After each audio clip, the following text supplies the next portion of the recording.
Halo teman-teman, berjumpa lagi dengan saya, Muti Hanifah. Sebelumnya, apakah kalian pernah belajar materi reproduksi?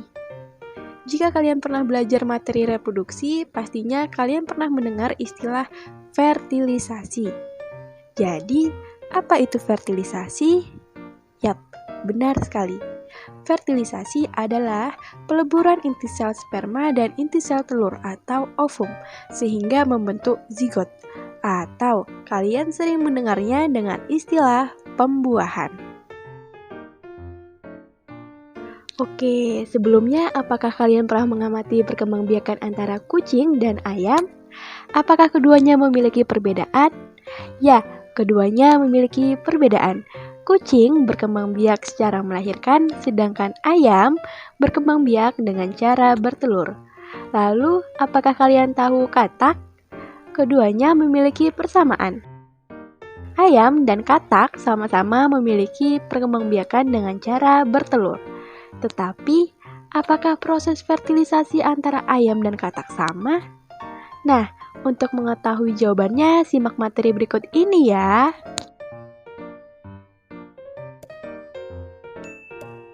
Fertilisasi dibagi menjadi dua. Yang pertama, ada fertilisasi eksternal. Apa itu fertilisasi eksternal?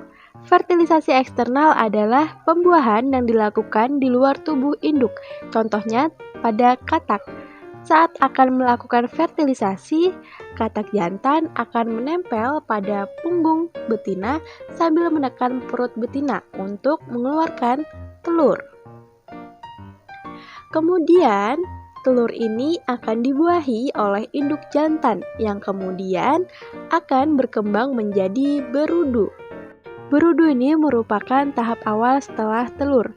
Dari berudu akan berkembang menjadi berudu berkaki 2, kemudian akan berkembang lagi menjadi berudu berkaki 4, kemudian akan menjadi katak muda, lalu menjadi katak dewasa, yang kemudian akan kembali melakukan fertilisasi untuk berkembang biak dan memperbanyak keturunan.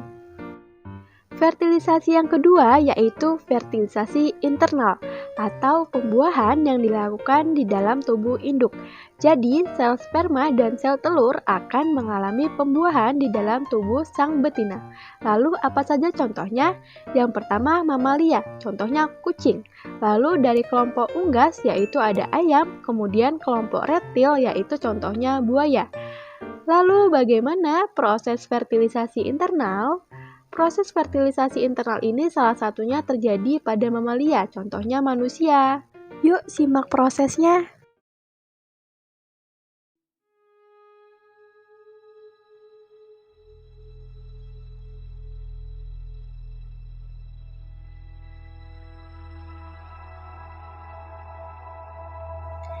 Sel telur keluar dari ovarium, ditangkap Fimbriae, kemudian memasuki tuba Fallopi.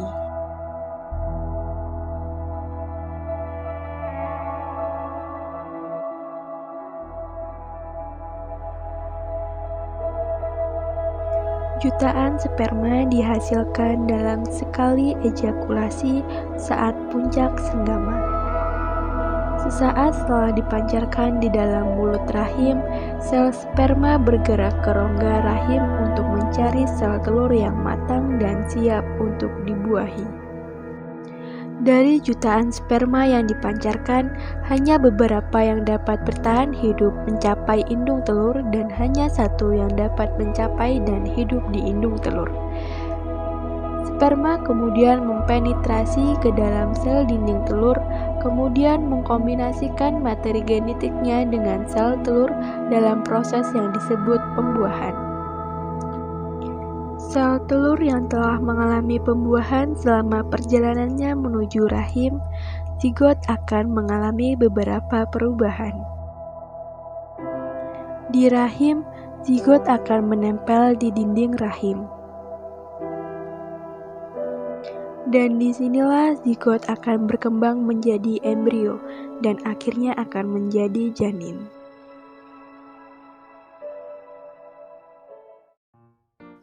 Teman-teman, barusan tadi kita saksikan video proses fertilisasi internal. Kemudian, fertilisasi sendiri memiliki banyak fungsi loh. Di antaranya, yang pertama, dapat mengaktifasi sel telur agar dapat memulai proses pembuahan. Yang kedua, dapat menurunkan materi genetik dari pihak jantan ke pihak betina pada anak.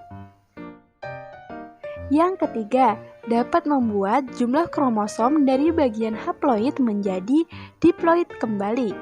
Dan yang terakhir, dapat menentukan jenis kelamin anak saat pembuahan terjadi. Nah, tadi kita sudah belajar banyak sekali materi fertilisasi. Semoga pembahasan video kali ini dapat dimengerti ya teman-teman. Cukup sekian pembahasan materi fertilisasi. Sampai jumpa di video berikutnya ya. Dadah!